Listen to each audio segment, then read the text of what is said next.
un tema que viene a ser la eugenesia y la terapia genética y algunos avances que se tienen.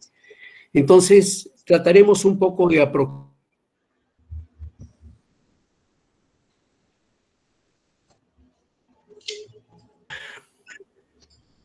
No tengo acceso directo a la... Doctor. A ver, espera un ratito.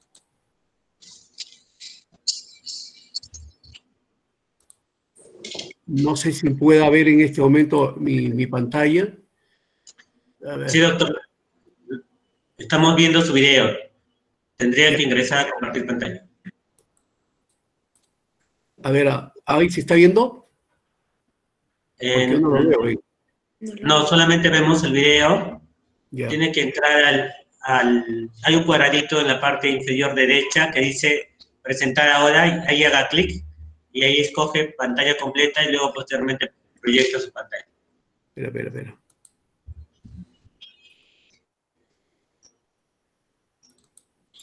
¿Ahora sí? Sí, doctor. Bien. Bien, buenos días. El tema que se me pide compartir el día de hoy es un tema muy extenso. Mucho se puede decir y probablemente a lo mejor no va a responder lo que hoy día vamos a trabajar en relación a algunas expectativas. Quisiera compartir este video con ustedes. ¿El único video que habla de Esparta sin poner imágenes de la mentada película? Bueno, les cuento que hace poco estaba leyendo sobre Esparta y cómo esta ciudad inspiró a Platón a escribir su Utopía, un tema que probablemente toque en un video posterior. Y mientras tanto me dije, ¿por qué no hablar sobre cómo fue la verdadera Esparta? No desde el punto de vista de los videos de curiosidades, sino desde la misma historia universal, tomando como referencia los relatos de Aristóteles, Plutarco y Bernard Russell. Para empezar hay que decir que Esparta fue una ciudad-estado griega ubicada al sureste del Peloponeso, que existió como tal desde el siglo X antes de la Era Común y se mantuvo a lo largo de casi 800 años. No es ningún secreto que era conocida por ser una tierra de guerreros, lo cual ha sido incluso exagerado en ciertas narraciones populares. Los espartanos primitivos conquistaron las tierras que ocupaban, reduciendo a todos sus habitantes a la esclavitud, y a sus siervos los llamaban ilotas. Los ilotas eran curiosos, según los espartanos, ellos le pertenecían a la tierra, por tanto no se podían mover de sus territorios, ni venderse ni intercambiarse por mercancías. Cada ilota debería trabajar su parcela correspondiente para los espartanos, quienes estaban prohibidos por la ley de ocuparse de la agricultura porque lo consideraban un oficio indígena. Con todo, la agricultura era la actividad que más aportaba a la economía espartana. Los espartanos, no obstante, solían temer a los ilotas, pensaban que ellos eran muy susceptibles a sublevarse, así que tenían una especie de cuerpo de policía secreta que se encargaba de investigar posibles actos subversivos. Peor aún, en Esparta una vez al año se declaraba una guerra contra los ilotas, que era un periodo en el que se podía matar a todo ilota que se presuma insubordinado sin que se le considere homicidio. La vida para un espartano era difícil. Nacías, te examinaban y si pasabas las pruebas, si no te abandonaban en una fosa o te lanzaban a un abismo, te permitían vivir. Pero no bastaba con ser normal, tenías que ser vigoroso. De ese modo, Esparta fue una de las primeras naciones en practicar la eugenesia, que es el desarrollo genético selectivo. Hasta los 20 años un espartano estudiaba en una gran escuela donde le enseñaban básicamente disciplina y servicio militar. Nada de ciencia, nada de filosofía, nada de retórica. Eso era para los debiluchos de los atenienses. Aunque también hay ciertas fuentes que dicen que en un principio en Esparta se practicaba la filosofía y la retórica. Pero conforme fue pasando el tiempo, estos saberes fueron abandonados por falta de practicidad y por no estar alineados con los ideales del Estado. A los 30 años los espartanos podían ser considerados recién ciudadanos y tenían permiso para casarse, pues antes era ilegal. Pero a partir de los 30 tenías que apurarte en hacerlo, porque si no eras declarado infame y te obligarían a pasearte desnudo en el lugar donde los jóvenes hacían ejercicio, incluso y sobre todo si era invierno. Las mujeres en Esparta, como ya intuirás, no eran nada recatadas. De hecho, en las escuelas practicaban los mismos ejercicios físicos que los hombres, sin que se les dé ventaja de ningún tipo. Si había que hacer una carrera, corrían la misma distancia. Si había que levantar un peso, no cargaban ni un gramo menos. Y si tenían que pelear contra un hombre, lo hacían sin ningún problema. Y muchas veces ganaban las batallas. Y todo este tipo de ejercicios, junto a los muchachos, lo hacían desnudos, sin que existiese ningún deseo de otra clase. En Esparta se practicaba el homosexualismo y era aceptado socialmente en el caso de hombres y mujeres, lo cual no era nada extraño porque también se hacía así en el resto de Grecia. Sin embargo, en Esparta se tenía la peculiaridad de que la familia no correspondía a una concepción tradicional, porque cuando un espartano tenía un hijo, sabía que no le pertenecía a él, sino al Estado. Por tanto, estaba muy mal visto que sintieras pena si tu hijo era condenado a la muerte por no ser lo suficientemente fuerte o por si éste muriera en la batalla. La teoría del Estado espartano decía que ningún ciudadano podía ser ni rico ni pobre. Se esperaba que cada espartano pudiese vivir de los ingresos de su parcela trabajada a su vez por los ilotas, pero no podía poseer ni oro, ni plata, ni riquezas de ningún tipo. De hecho, el dinero en Esparta estaba hecho de hierro. La política en Esparta era realmente complicada. Empecemos por decir que había dos reyes. No se sabe bien para qué, porque en realidad uno nunca sabe bien para qué existen los reyes. Pero había dos monarcas de dos familias distintas que se sucedían por herencia. Cuando había una guerra, uno comandaba el ejército y el otro se ocupaba del resto de los asuntos de la polis, lo cual tampoco era tan sencillo como parece. Ambos reyes formaban a su vez un consejo de 30 ancianos, es decir, ellos dos y 28 personas mayores de 60 años. Pero este gobierno tenía además otro órgano complementario que era la asamblea, compuesta por los ciudadanos, que realmente no tenían mucho peso en las decisiones, pero que podían votar positivo o negativo como una especie de referéndum constante cuando el consejo de ancianos se lo proponía. Ahora, si ya consideramos una doble monarquía, un parlamento y una asamblea, ¿podría faltar algo más? Pues sí, tenían además a los éforos, que eran un grupo de 5 ciudadanos. No eran un oráculo, ni sacerdotes, ni nada místico, como se planteó en alguna película. Eran solo 5 personas ordinarias cuya función era apoyar a los reyes y lograr un equilibrio de funciones. Los éforos además eran los encargados de declarar la ficticia guerra contra los ilotas. Según Aristóteles, la función de los éforos era ridícula, y más aún la forma en que los elegían, ya que los renovaban cada año. Al parecer en las asambleas se hacía una especie de sorteo como una lotería y los 5 ganadores se hacían acreedores al privilegio. Así que no se tenía que tener ninguna habilidad especial para optar por este cargo. Estos espartanos en la política eran demasiado burocráticos para ser tan buenos guerreros, ¿no? Bueno, con todo, para el historiador John Wagner Barry, un ateniense que visitara Esparta en el siglo V antes de la era común, tendría la impresión de ser transportado a una época muy remota, cuando los hombres eran más valientes y no estaban corrompidos por las riquezas. Por eso, quizás para un filósofo como Platón, el Estado espartano resultaría algo ideal a lo que debería aspirar todas las naciones. Ahora bien, para Bernard Russell, sin embargo, Esparta sería una especie de modelo en miniatura de lo que los nazis hubiesen impuesto de haber ganado la Segunda Guerra Mundial. Eso es lo que en definitiva era Esparta, una vida de servicio dedicada al Estado. Si este video te gustó y quieres seguir viendo más como este, te invito a suscribirte a mi canal o a seguirme por las redes sociales, por Facebook, Twitter e Instagram. Si te gustó muchísimo, también te puedes suscribir a mi canal secundario junto a...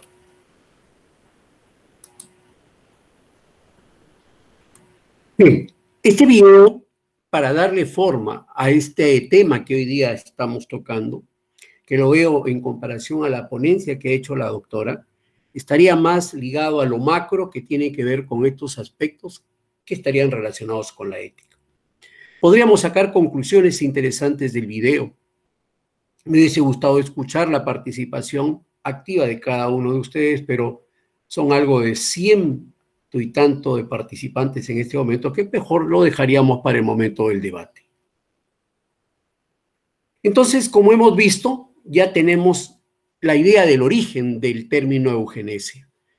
Viene del griego eugenis, que significa bien nacido, y se referiría a las creencias y prácticas que eran llevadas a cabo para mejorar el material genético de un grupo de individuos. Por lo general se ha practicado eliminando a los individuos más débiles de una sociedad, ya sea por abandono, ya sea por asesinato o promoviendo la reproducción de los elementos más fuertes. Y aunque parezca contradictorio, ocurre en Esparta, pero aún en el siglo XXI lo estamos observando en una serie de países, inclusive de América Latina. Chile, me parece México, no sé si Colombia está involucrado en esto, y Brasil, donde vamos viendo los grupos, llamémosle entre comillas, las minorías, en las que simple y llanamente pues, son dejadas de lado por el Estado.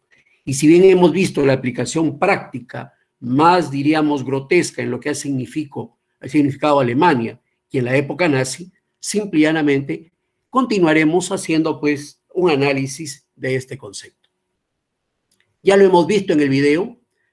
Al nacer un niño, este era bañado en vino por su madre, y si el niño era lo suficientemente fuerte para resistir el baño, pasaba a la siguiente prueba. El padre era el encargado de llevar al niño ante la Jerusía, el cuerpo legislativo creado por Licurgo y compuesto por mayores de 60 años. Los ancianos revisaban al niño y si estaba deforme o parecía enclenque o esmirriado, el niño era rechazado. El bebé era llevado al monte Taygetos, a un desfiladero conocido como el Apotetae, y que en griego significa el depósito, y se dejaba caer al niño desde una altura considerable. Infanticidio eugenésico en su máxima expresión. Entonces, si traemos la eugenesia a la modernidad, entonces, ¿qué hace la eugenesia? Intenta modificar las prácticas reproductivas, limitando la procreación a través de la esterilización, la contracepción y el aborto, o ayudando a concebir y vivir una vida más sana a través de la puericultura y de las políticas sanitarias.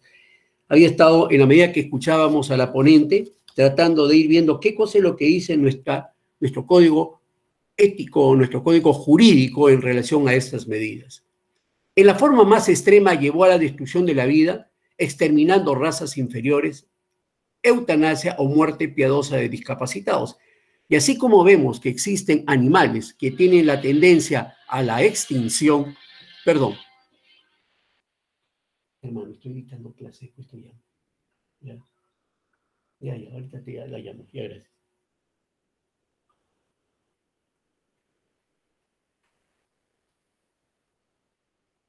Entonces, sigamos.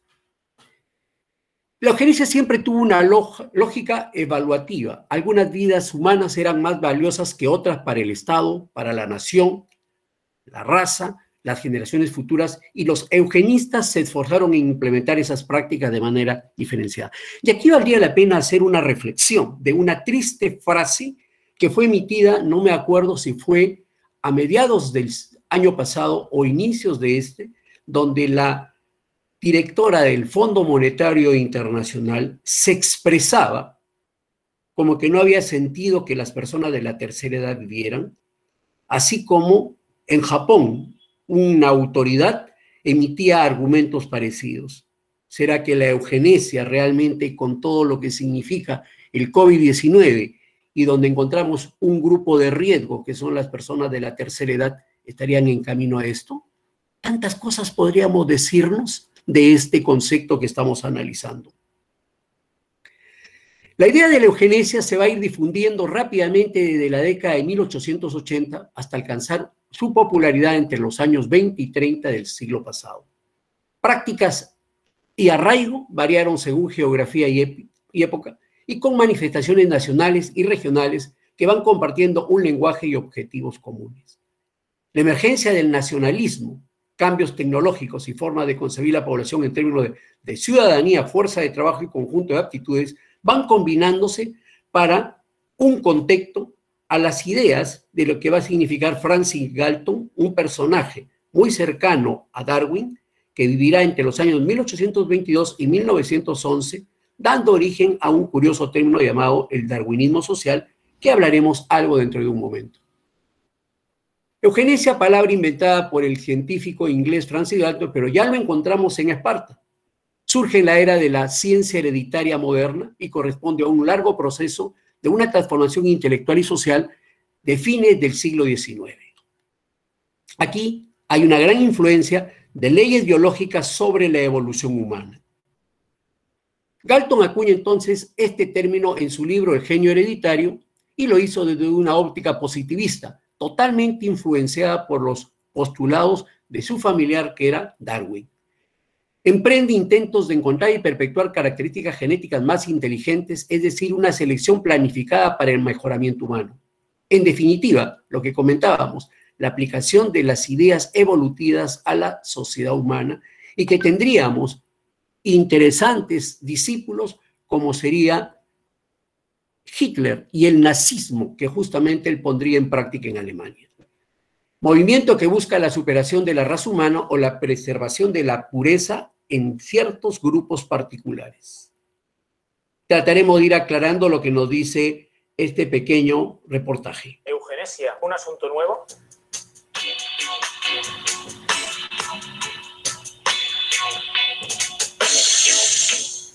Lo de modificar al ser humano para crear elementos de poder que sean perfectos y también para deshacerse de aquellos seres que se consideran depravados e imperfectos no es ni mucho menos una cosa nueva. La eugenesia, ayer y hoy, es un libro de mi amigo Antonio Martín Puerta que nos enseña la historia de este proceso a lo largo de todos los últimos siglos. ¿Qué elementos se dieron en el siglo XIX para que hubiera un caldo de cultivo favorable a las ideas eugenésicas? Al menos podemos indicar tres. La pérdida de potencia del cristianismo desde el punto de vista cultural, en especial en los países anglosajones y del centro de Europa. Cristianismo que se caracteriza por la defensa del débil, del enfermo o del imperfecto. En segundo lugar, la aparición del racismo, como consecuencia de que empezó a haber movimientos de población y a Europa llegaba gente de otras razas en un número muy superior al anterior. Y finalmente el darwinismo social. Esta variante del darwinismo no la inventó Darwin, sino su primo, Francis Galton. Francis Galton tenía las siguientes ideas, decía: la sociedad se está depravando, se está decayendo racialmente por culpa de todos estos movimientos de gente y tenemos que actuar.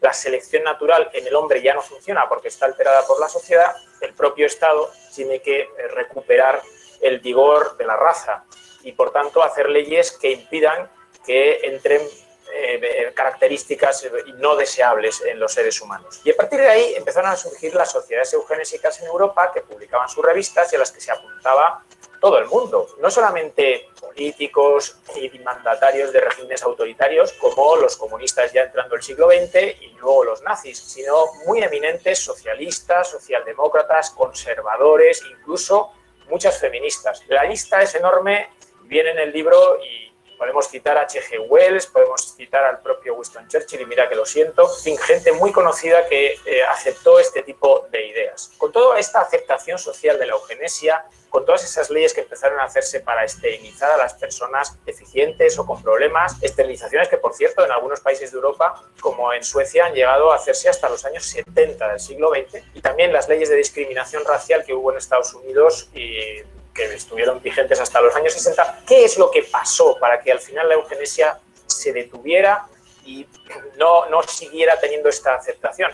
Pues paradójicamente fue gracias a Adolf Hitler, porque así como no fue en Alemania donde más surgieron las ideas eugenésicas, sí que fueron los nazis los discípulos más aventajados, los que más adoptaron y pusieron en práctica con enorme entusiasmo estas ideas. En una serie que hace poco se ha hecho famosa, El mundo en llamas, hay una escena en la que una norteamericana periodista echa en cara a un nazi que están empezando a hacer desaparecer niños con síndrome de Down, niños con deficiencias, y él le hace una cita de Winston Churchill para justificar lo que están haciendo. De hecho, en los juicios de Nuremberg, muchos mandatarios nazis aludieron a leyes de países anglosajones y a medidas que estaban haciendo para intentar quitarse la culpa de encima, diciendo que ellos no hacían otra cosa más que aplicar lo que se estaba un poco aceptando en toda Europa. Obviamente, viendo las atrocidades que hicieron y con la aversión a todo lo que sonara a nazi después de la guerra, la eugenesia decayó, se cayó en el absoluto descrédito, las sociedades cambiaron el nombre, las revistas también,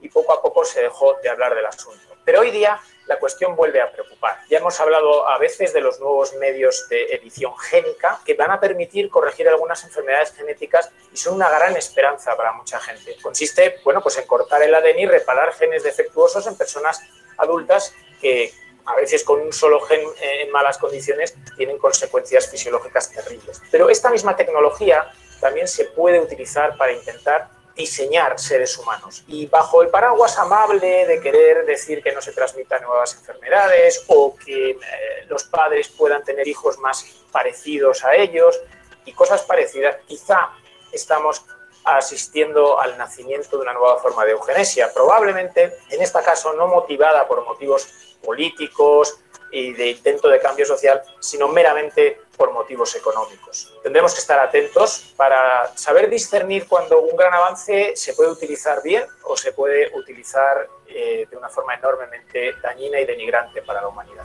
Si te gusta la ciencia, suscríbete a El Debate de hoy. Y si te gusta el vídeo, dale al like y pon tus comentarios, que contestaremos. Esperemos que esto vaya cerrando. Y tristemente veamos cómo la eugenesia la encontramos en el siglo XXI en que nos encontramos. hemos ido viendo, si bien no directamente, eventos que puedan más o menos explicarnos esto, pero vamos viendo el comportamiento que vamos a encontrar en estados respecto a esas etnias que probablemente estados no quisieran tenerlas y por lo tanto buscan que ellas se vayan pues justamente extinguiendo. Vamos a hablar entonces de la eugenesia en el continente criollo hacia el siglo XX. Elisa Fernández, en un documento, es una tesis del año 2006, refiere la aplicación de la eugenesia en el continente criollo, hablaremos continente criollo al continente latinoamericano, adopta un carácter diferente al europeo. La realidad de América Latina en cuanto a su estructura socio-racial hizo que las bases genéticas de este movimiento se vieran debilitadas. La composición racial del continente era casi en su totalidad mestiza y en menor grado indígena, mulata o negra, siendo que la raza pura blanco o aria era propia de Europa. Por ende, el afán de querer blanquear la población en América Latina pasó a ser un anhelo imposible de realizar. Pero antes de continuar esto, quiero aprovechar una anécdota. ¿Alguna vez se habrán hecho la pregunta por qué en Argentina no hay futbolistas negros? E inclusive hasta en el mismo Chile. Anecdóticamente alguna vez leía que justamente ante una raza diferente a la europea que primaba precisamente en Argentina, buscaron ir sacándolos de sus espacios geográficos. Cosa que no ha sucedido en Uruguay, donde ahí sí vamos a encontrar un mestizaje, donde hay individuos de raza precisamente negra.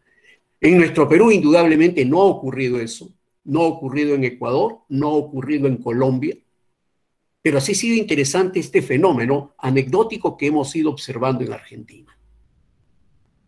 Inclusive el término cholo, si lo comparamos con lo que significa nuestro cholo peruano, hay un jugador de fútbol que es entrenador del Real Madrid que lo llaman el cholo, pero de cholo no tiene nada. Es solamente a veces un término que curioso y anecdóticamente utilizan para que con ciertos rasgos a lo mejor diferentes en el color de piel se utilice este calificativo.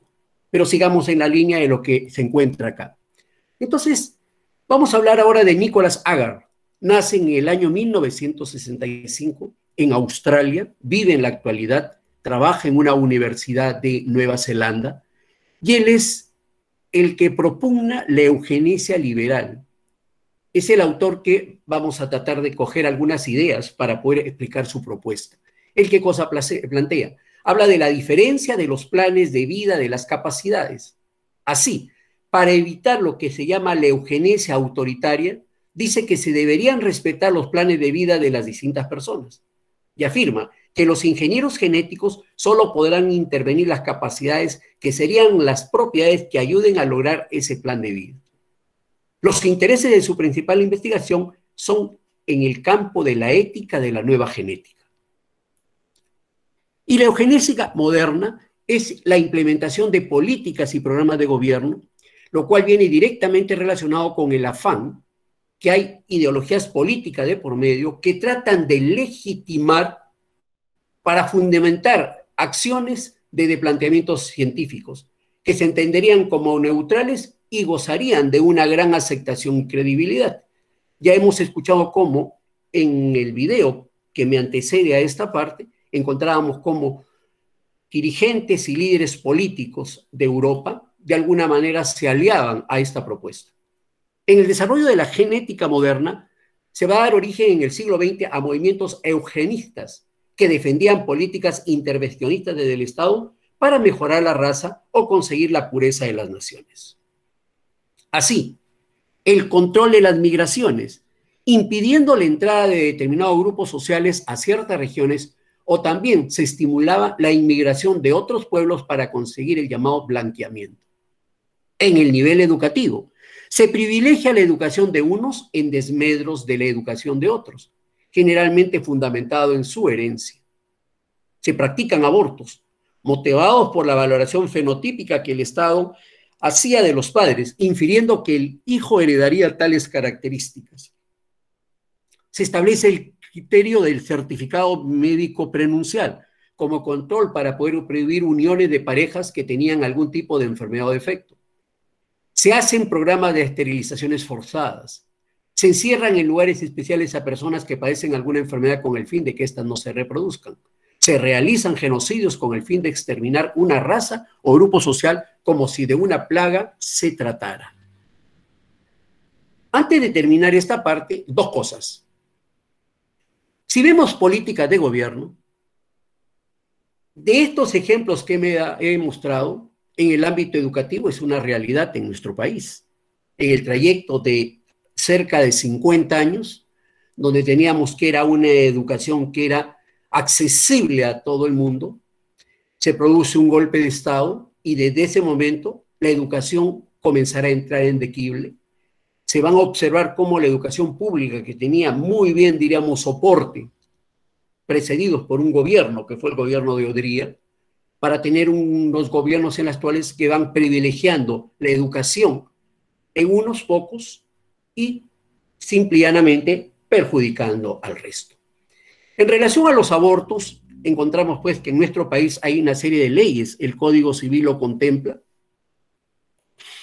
En relación al certificado médico prenuncial, bueno, he pasado por esa experiencia, no que me haya, diríamos, descalificado el que tenga algún problema o defecto, sino simplemente es una condición para que uno pueda llegar a alcanzar el matrimonio. Y en cuanto a las esterilizaciones forzadas, que fue una triste situación que vivimos, que fue dando en el gobierno de Alberto Fujimori, y es una de las razones por las cuales me parece que ha sido catalogado como uno de los argumentos por los cuales él está en prisión. En relación a encerrar en lugares especiales a personas, indirectamente tenemos todavía los hospitales psiquiátricos, los manicomios, donde de alguna manera se cumple esto, y genocidios, que si bien no los estamos experimentando nosotros directamente, pero son una realidad en África, donde se da estas situaciones por cuestiones triviales entre los grupos étnicos y todavía justamente se da. Antes de pasar justamente a esto, valdría la pena que haga una pequeña observación. Brunella Yao, en el año 2016, hace una tesis interesante sobre eugenesia peruana a partir de la vida y obra de Carlos Enrique Pasoldán, que se va a llevar a cabo en este personaje que vive entre los años 1900 a 1965 y donde él considera la educación de masas como un medio para la civilización de los individuos y sus programas genéticos, buscando la mejora de la descendencia a partir de un mayor control sobre los cuerpos y la reproducción. La medicina social y el higienismo como doctrina que legitiman la injerencia de las autoridades en la regulación de la vida de las personas. Entonces, indudablemente, esto empaña lo que significa, digamos, vivir con esa libertad que el solo hecho de ser humano y en las condiciones en que en cada estado lo tenemos, pues realmente se ve, diríamos, de alguna manera ensombrecida por estos aspectos que han sido tomados en cuenta. Indudablemente que cuando hablamos de la bioética, muchos de estos elementos que la doctora Niño ha ido comentando se encuentran desde un punto de vista macro, entendiéndose y por qué la necesidad de los códigos de los países de tratar de ir de alguna manera controlando estas situaciones tan, diríamos, oscuras que se van dando. Bien, con esto hemos tratado de terminar la primera parte, que es eugenesia, y ahora vamos a hablar de la segunda parte, que vendría a hablar de la terapia genética. Con el descubrimiento del genoma entre los años 1981 al 2001, entonces se van a suscitar una serie de eventos. El proyecto de genoma humano era la identificación de numerosas mutaciones que causan enfermedades hereditarias, lo que lleva a tener un diagnóstico preciso de las mismas. La mayor parte de enfermedades influenciadas en algún aspecto por cambios en el genoma, si es que no son directamente causados por estos cambios. Y entonces aquí vamos a hablar un poco de la terapia génica, pero haciendo énfasis en lo que dice Fundeu, relacionado a una organización que está en función de aclaración de conceptos y tomando como lineamiento los planteamientos de la Real Academia Española, entonces planteamos lo siguiente. Cuando hablamos del término genético, lo vamos a hacer referencia a la genética, a la herencia. Cuando hablamos de lo génico, lo vamos a aplicar en relación a los genes. Y cuando hablamos de lo genómico, en lo relativo al genoma. Entonces, sobre este pequeño lineamiento introductorio, ¿qué cosa es la terapia génica? Es una forma experimental de un tratamiento que utiliza la transferencia de genes a las células de un paciente para curar una enfermedad. El gráfico más o menos nos va mostrando, aquí tendríamos lo que se va a llamar un adenovector. Acá se puede ya identificar un gen corregido que al momento de ingresar dentro del núcleo, lo que se busca es que ese gen en el ADN sea capaz de hacer la corrección respectiva justamente de ese segmento de ADN que explicaría la probable enfermedad genética que podría tener el individuo. Entonces, cuando hablamos de terapia génica, es una forma de manipulación genética que trata de corregir o disminuir los efectos que ocasionan enfermedades de origen genético. En el campo de la psiquiatría encontramos pues muchas de las enfermedades que son multifactoriales, pero en muchas de ellas factores genéticos, como la esquizofrenia, como el trastorno bipolar, entre otras. Existen grandes esperanzas en relación a este tipo de terapia si se encamina y se siguen los lineamientos respectivos, sobre todo para enfermedades somáticas de origen genético que no tienen curación.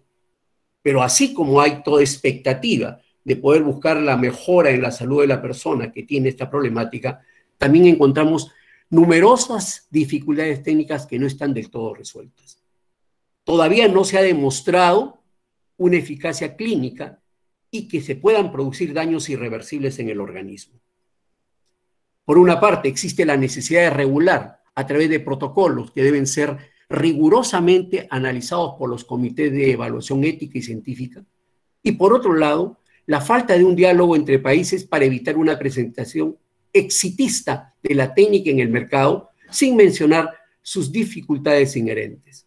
A veces nos encontramos, valgan verdades, saliendo un poco del tema, cuando sale un producto al mercado, el laboratorio nos da todas las bondades de que el medicamento pueda provocar, pero muchas veces no nos dice las interacciones que se pueden ir suscitando. Y por esa razón, lo único que nos garantiza de estar muy pendiente de esto es la farmacovigilancia en relación al uso de fármacos. Y una de las preocupaciones mayores es la aceptación paulatina de este tipo de terapia y la eliminación de restricciones, lo que va a permitir el uso de la técnica para una terapia génica germinal y para una terapia génica de mejoría, cuya validez ética realmente es cuestionada. A través de la tecnología de la recombinación genética, los científicos son capaces de alterar el material genético de organismos introduciendo un ADN externo de la misma o de diferente especie. La ingeniería genética ha demostrado un nuevo tipo de terapia que consiste en administrar un material genético en pacientes con la intención de corregir un defecto genético específico o de prevenir enfermedades. Hay dos proyectos interesantes en esta línea. El proyecto HUGO, el Human Genome Organization. El proyecto HUGO se propuso como una meta de disponer de mapas genéticos y físicos en el año 2003. Sin embargo, los progresos registrados han superado las expectativas esperadas, llegándose con toda la información a obtenerse el mapa genético completo ya en el año 1994 y el mapa físico en el año 1997.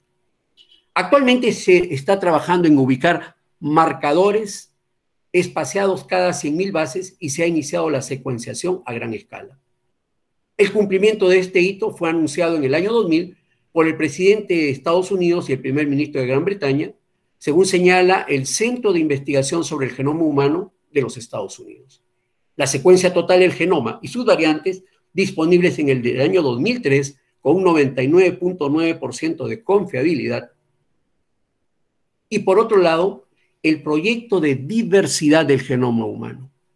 El objetivo, estudiar las variaciones naturales de secuencias genéticas en diferentes grupos en todo el mundo, con especial interés por los procesos de adaptación. Se ha diseñado para tomar una muestra de la especie humana para el estudio genético de la variación individual. Para ello se toma muestra de material genético de entre 10.000 a 100.000 individuos que se almacenan en su gran mayoría para estudio de tipo estadístico y en un porcentaje reducido, para poder obtener fuentes más permanentes de ADN en forma de familias de células transformadas que permiten incluso multiplicación para producir un ADN idéntico al individuo de origen. Y aquí vale la pena hacer una pequeña reflexión. En el año 2000, me parece, 2 o 2004, tuve la oportunidad de viajar por la universidad con un grupo de médicos peruanos. Nos fuimos a un proyecto que se llevaba a cabo en la Universidad de Harvard. Era sobre violencia, era la violencia política que le hemos vivido nosotros con lo que significó Sendero.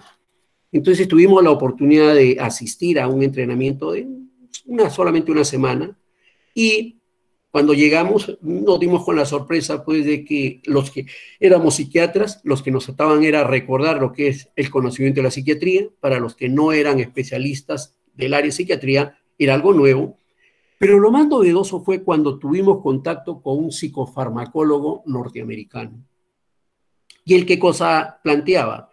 Planteaba cómo es que cuando salían fármacos al mercado en los Estados Unidos, generalmente la población en la que se trabajaban eran caucásicas.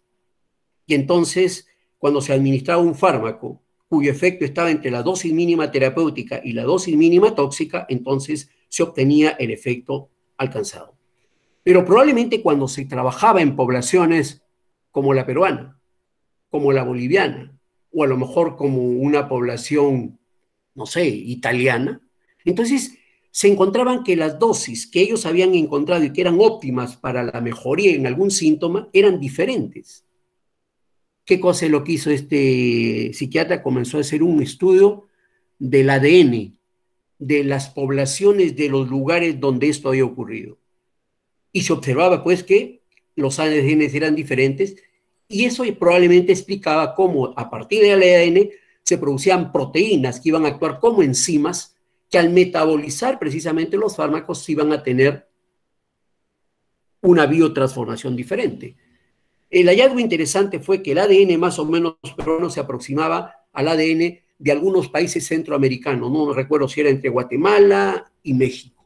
Pero son detalles interesantes de cómo vamos viendo la aplicabilidad justamente de toda esta información en relación a lo que estamos comentando. Y ahora vamos a tratar de introducirnos en la terapia génica como una posible solución a enfermedades genéticas. Tenemos la llamada terapia génica hacia la izquierda, en la que primero se extraen las células del paciente. En el laboratorio se modifica un virus de forma que no pueda reproducirse. 3, se inserta un gen en el virus. El virus modificado se mezcla con la célula del paciente. Las células del paciente se modifican genéticamente, las células modificadas se inyectan al paciente y finalmente las células modificadas genéticamente van a producir una proteína o hormona que es deseada. Terapia génica. En la otra, que vendría a ser la transferencia en vivo o la transferencia en ex vivo, aquí lo que se busca es, en el primer caso, introducir el gen reparador directamente en el propio órgano defectuoso del individuo, y en el segundo caso, en administrar directamente al paciente el gen corrector para que éste alcance el punto a tratar. La terapia génica somática se basa en transferir material genético a células somáticas como una forma alternativa de tratamiento para mejorar la salud de las personas. Puede ser la introducción de un ADN o del ARN o la introducción de células cuyo material genético ha sido modificado. La transferencia puede ser in vivo, in situ o ex vivo. En el primer caso, se introducen genes terapéuticos por medio de vectores a través del torrente circulatorio o célula de la piel. Más o menos siguiendo este gráfico.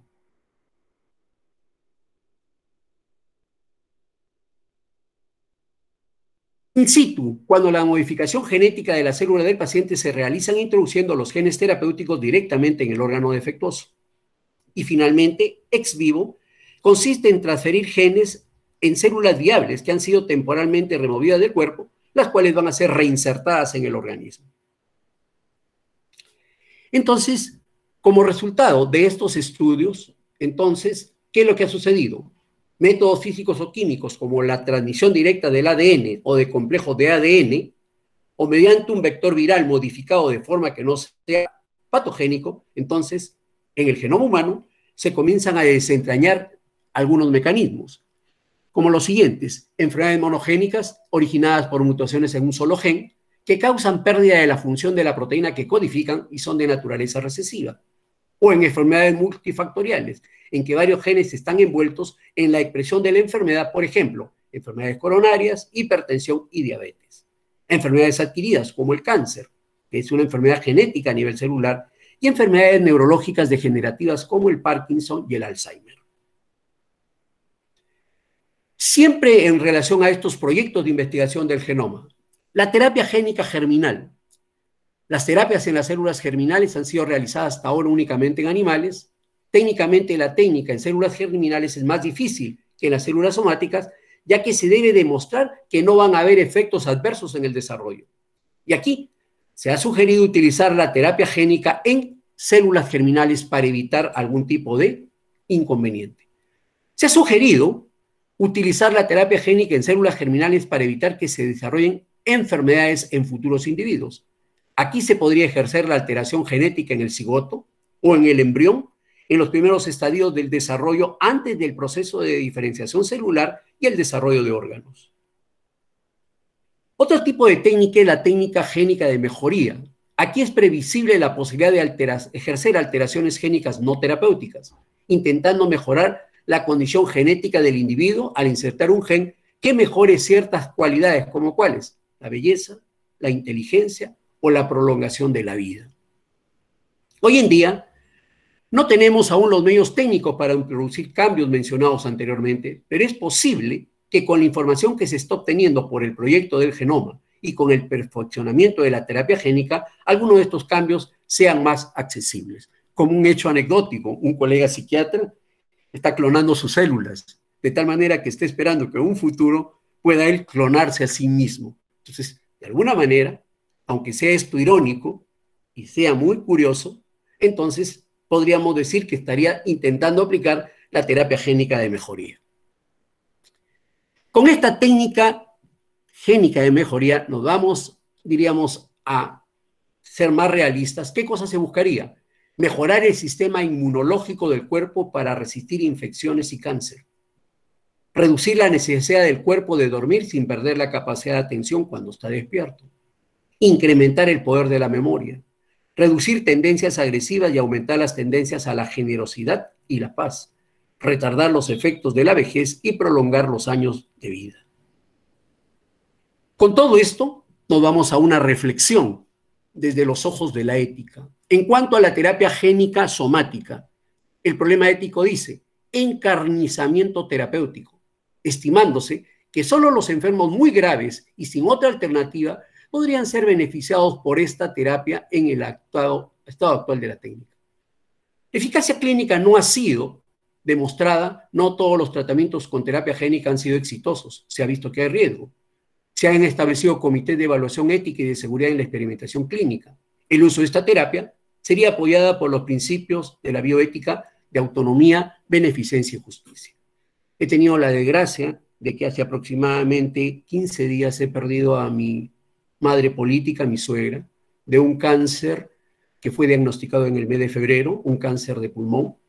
Se le hicieron todos los estudios y había un laboratorio que trataba de darle el tratamiento precisamente a este tipo de enfermedad utilizando unos productos, si mal no recuerdo, naturales, me parece haber más o menos entendido, que nunca lo hicimos porque dada la condición de la pandemia y la opción que teníamos de lo que es el hecho de que haya alguna quimioterapia, el riesgo de infectarse, entonces fueron medidas que fueron muy tomadas en un consenso en la familia. Pero de alguna manera me hace reflexionar este tipo de terapia que es la terapia génica. En cuanto a la germinal, no es una técnica segura. Además de los daños ya mencionados en la terapia génica somática, se añade la posibilidad de afectar el desarrollo por inserción de secuencias de ADN en genes que están relacionados con el desarrollo.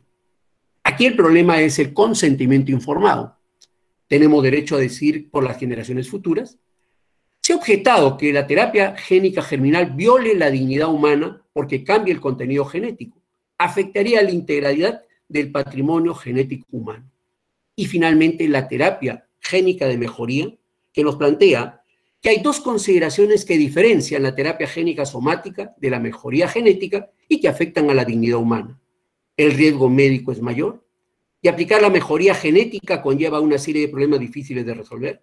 ¿Qué genes se deberán transferir? ¿A quién o a qué grupo social realizamos la terapia génica? ¿Cómo evitar la discriminación contra los individuos que reciban el gen? Finalmente, para ir cerrando esta discusión, los dilemas éticos en torno a la posibilidad de intervención genética en el ser humano, múltiples, teniendo la doble característica de producir consecuencias incalculables a futuro y de estar anclados en creencias y valores culturales que tienen plena validez, pero que carecen de vínculo universal. No habría ni habrá un argumento racional que dirima este dilema, y por ello se llama con frecuencia a la prudencia de no exacerbar la expansión de la genética, en tanto no se llegue a acuerdos sobre lo que es lícito permitir y lo que es necesario restringir. Es preciso, avanzando de modo que sea permisible, que todo lo que daña, principio de no maleficencia, y que estos avances muestren una accesibilidad ecuánime, principio de justicia, que sería nefasto para el orden social si los beneficios genéticos solo estuviesen al alcance de los más pudientes. Y si así sucediera, y el desarrollo del mercado genético lo hace temer, se produciría una profunda escisión entre los económica y ahora biológicamente privilegiados y el resto de la población. Gracias. Muchas gracias, doctor Carlos Saavedra. Muchas gracias también, doctora Niño. Muy bien, vamos a invitar a los estudiantes a que formulen sus preguntas para poder hacerles al panel.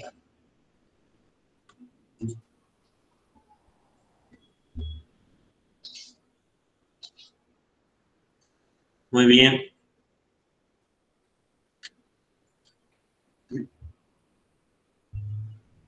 Muy bien, doctora, mientras escriben las preguntas los estudiantes, doctora, en su experiencia a nivel de Colombia, ¿cuáles han sido las principales dificultades que usted en su práctica clínica ha encontrado en relación a los dilemas éticos del inicio de la vida? Pues, doctor Ocampo, yo pienso que en Colombia estamos en un momento muy interesante como Asociación Colombiana de Neonatología, y ahorita estamos en un ejercicio intenso de fortalecer el comité de ética, y dentro de las actividades del comité de ética está todo el tema de fortalecer la parte de educación. Creo que como gremio estamos cada vez más sensibilizados a la importancia de balancear todas estas nociones éticas en nuestro actuar en la parte clínica, y creo que eso se está notando en la puesta en escena. Posiblemente el problema de países como el nuestro, tratando de entrar un poquito más a la pregunta, es que hay las grandes ciudades, tenemos de pronto los grandes centros hospitalarios, pero está también las zonas rurales y está también las zonas con hospitales de niveles de complejidad más bajos. La particularidad que ocurre allí es que de pronto la tecnología claramente no está en su mayor esplendor, y lamentablemente pues las personas con mejor nivel de entrenamiento no se van a concentrar en esos cascos rurales. De pronto pienso que un reto grande que tenemos es tratar de llegar a algunas nociones de educación básica sobre estos temas en las personas que están en estas poblaciones apartadas, para tratar de que estos niños tengan una mejor opción de tener manejo oportuno, si corresponde, digamos, que sean remitidos a un centro de alta complejidad. No sé si esto contesta la pregunta. Gracias, doctora. Pregunta para el doctor Carlos Saavedra. Buenos días, dice. Mi pregunta está centrada respecto a lo expuesto por el doctor Carlos Saavedra. Es bien conocida que una línea de investigación en la terapia génica es el uso de las células madre, teniendo en cuenta que no se han conseguido buenos resultados terapéuticos hasta ahora con el uso de estas, debido a los limitados avances tecnológicos principalmente. Por ello se plantea el uso de células madres embrionarias, pues se piensa que esto cambiaría con su aplicación. ¿Cuál sería? La pregunta ¿es cierto? Indudablemente es una pregunta muy interesante, porque hay enfermedades como el Parkinson, ¿no? Donde encontramos una deficiencia de la dopamina en los ganglios basales, y probablemente una de las opciones de tratamiento podría ser justamente colocar células madres a nivel de esta estructura nerviosa para facilitar la producción de dopamina que comience a ir, diríamos, igualando. Indudablemente es muy buena la pregunta que se hace, pero todavía no tenemos muy buenos resultados. Es una opción que aparece dentro de ese futuro que estamos hablando y que yo creo que va por ese lado. No sabría más qué decir porque no tengo mucha, diríamos, referencia. Además de esto, a mí me hubiese gustado ver en qué medida los psiquiatras comenzamos a trabajar y comenzamos a utilizar alguna de estas técnicas muy en especial para ver esos segmentos del ADN que están alterados en enfermedades como la esquizofrenia, que es el gran dolor de cabeza que tenemos en la psiquiatría, pero no tenemos más. Y entonces, en relación a las células madres, bueno, la pregunta estaría muy bien, diríamos, relacionada, pero solamente nos quedamos en cuestiones teóricas. Muchas gracias, doctor. Por cuestiones de tiempo, vamos a invitar a los alumnos a que escriban sus preguntas pendientes en el foro relacionado a las preguntas para hacérselas llegar a los docentes y nos envíen sus respuestas en forma de un video breve. Asimismo, voy a invitar al estudiante Gerson para que dé las palabras de agradecimiento a la doctora Azucena Niño. Adelante, Gerson. ¿Qué tal? Buenos días, doctora Azucena Niño. Les saluda Gerson Orellana. En primer lugar, muchas gracias por esta clase, que es sumamente importante porque hemos tratado sobre la vida de neonatos, quienes no tienen una autonomía completamente desarrollada, sino que dependen mucho de los padres y de las decisiones de este.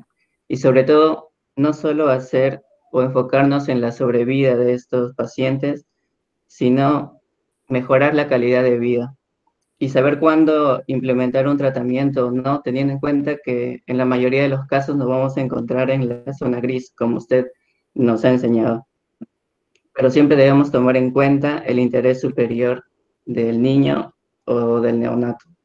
Asimismo, creo que este curso de ética nos ha enseñado o nos enseña cómo debemos abordar no solo la relación que tenemos con el paciente, sino también con la familia, con los padres y todo el entorno.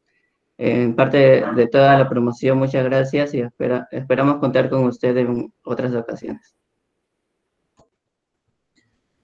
Muchas gracias, Gerson. A continuación, invito al estudiante Daniela Guerrero para que dé las palabras de agradecimiento al doctor Carlos Saavedra. Adelante, Daniela. Buenos días, doctores y compañeros. En esta oportunidad quisiéramos dar gracias al doctor Carlos Saavedra Castillo por haber compartido sus conocimientos con nosotros. Sabemos que los temas tratados el día de hoy tienen una gran importancia en el contexto actual. En tal sentido, le damos gracias, doctor Saavedra, por ayudarnos a fortalecer nuestros conocimientos y, sobre todo, a ser mejores personas. Muchas gracias a ustedes, gracias profesores, sus aportes han sido muy valiosos en beneficio de la educación peruana y les renovamos la invitación para otras oportunidades. Muchas gracias y nos vemos la próxima semana. Hasta pronto. Hasta pronto. Bye. Luego, doctora Niño, un gusto. Buenos días. Hasta luego. Nos vemos, Juan Carlos. Luego, que esté muy bien. Bye.